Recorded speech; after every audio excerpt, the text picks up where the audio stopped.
Hi! Hello! నేను మీ సుపర్ణ. సుపర్ణ ఫ్లేవర్స్‌కి స్వాగతం. ఈరోజు మన రెసిపీ వచ్చేసి మినపప్పుతో చట్నీ.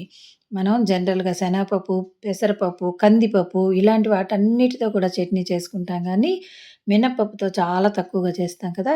మినపగుళ్ళతో అయితే ఇంకా బావుంటుందండి.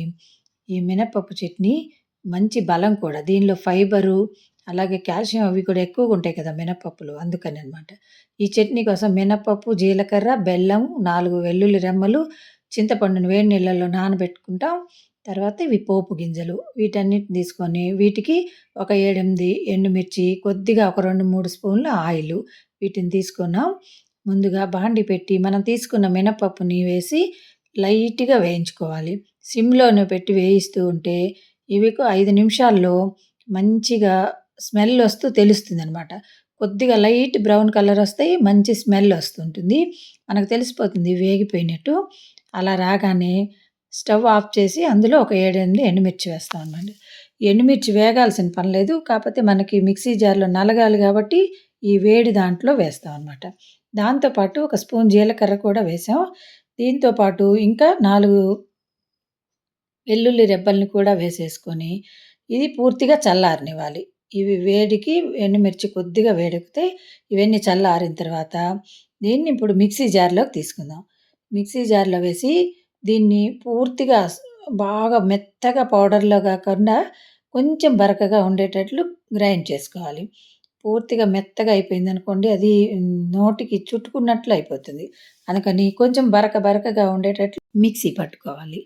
ఇలా బరకగా వచ్చిన దానిలోకి మనం ఒక టేబుల్ స్పూన్ సాల్ట్ వేసుకుందాం. అలాగే దీంట్లోకి మనం తీపి కూడా వేసుకుంటాం. బెల్లం తీసుకున్నాం గదా! బెల్లము, అలాగే వేడి నీళ్ళల్లో నానబెట్టుకున్న చింతపండు.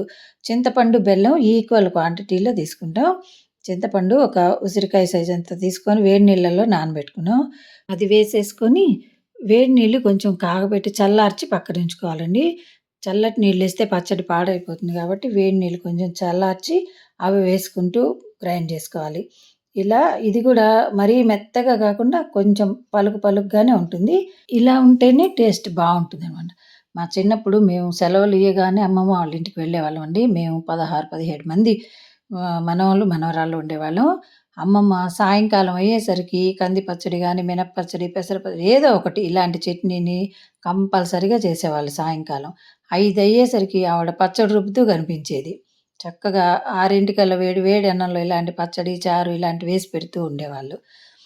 ఆ పచ్చడి రుచే వేరు కదా! రోట్లో రుబ్బితే. మనకిప్పుడు అంత అవైలబుల్ లేవు కాబట్టి రోళ్ళు రుబ్బుకోవటం, గ్రైండర్‌లో వేసేసుకోవటమో, మిక్సీలో వేసుకోవటమో చేసేస్తాం. ఇప్పుడు మనం ఈ తయారు చేసుకున్న పోపుని ఇందులో వేసేద్దాం. ఇది వేసేసాక మన పచ్చడి రుచి మరింత పెరుగుతుంది.